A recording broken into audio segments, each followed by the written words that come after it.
Well, the developing story tonight, of course, is that around the death of Gavin Watson, the Bosasa CEO dying after his car hit a structure supporting a bridge at OR Tambo International Airport this morning. Watson was part of the Watson family based in the Eastern Cape. They played a very important role in the liberation struggle. But he was also filmed counting out cash, allegedly for bribes, in a video that was shown at the Zondo Commission.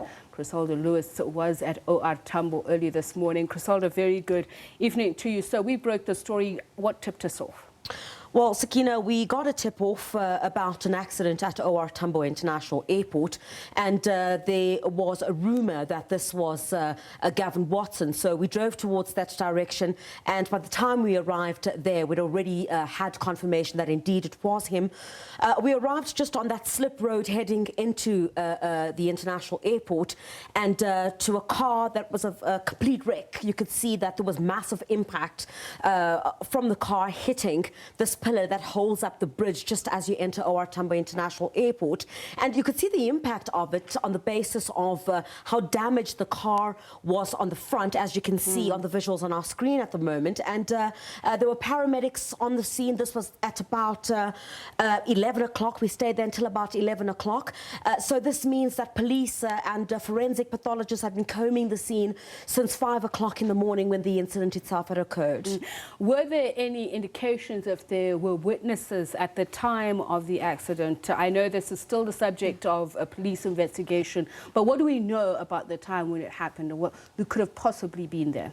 Look, I think the only indication or leads that police will have at this stage, you would know that there are quite a number of cameras that are around OR Tambo International Airport, and in speaking to police, they're really relying on those cameras to see exactly what took place. Well, police have opened a case of culpable homicide at this stage, but they're not ruling out the possibility of changing that. They say they're going to have to look at those security cameras to establish whether they're going to rule this out as just an accident or not.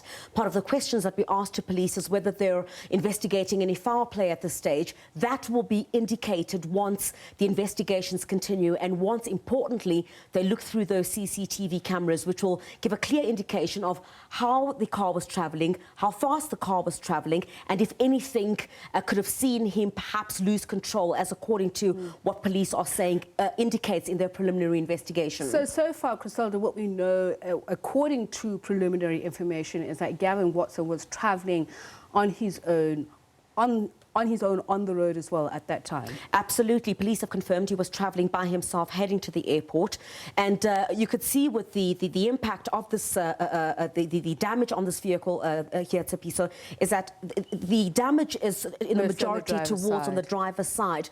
So lots of speculation going on at this stage. We certainly don't want to entertain that. No, police would be allowed to do their work in this instance, but I think crucially and of importance, many have been asking, perhaps those who have not followed the Commission of Inquiry into state capture, why so much focus on this accident? As you alluded to in that intro, of course, this is important in the sense that this is the man who was cast at the centre of the Commission of Inquiry into state capture over the millions relating to Bosasa and alleged monies that were paid, bribes for government tenders. And what then happens to the Commission? I'm not saying this is but one facet of the Commission itself, but this was crucial evidence that was brought to the Commission, and the man who was thrust at the centre of this by his then COO, Angelo Agrizi.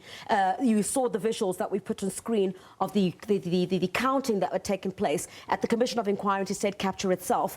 Gavin Watson is seen counting money, which Angelo Agrizi says is part of the millions that was used to pay bribes for government tenders. So what happens now? I guess that's a conversation that's going to continue for the next couple of days. Absolutely, Chriselda, and that's a conversation we'll also continue with legal analyst Chriselda Lewis, SABC reporter, one of the first on the scene of that accident.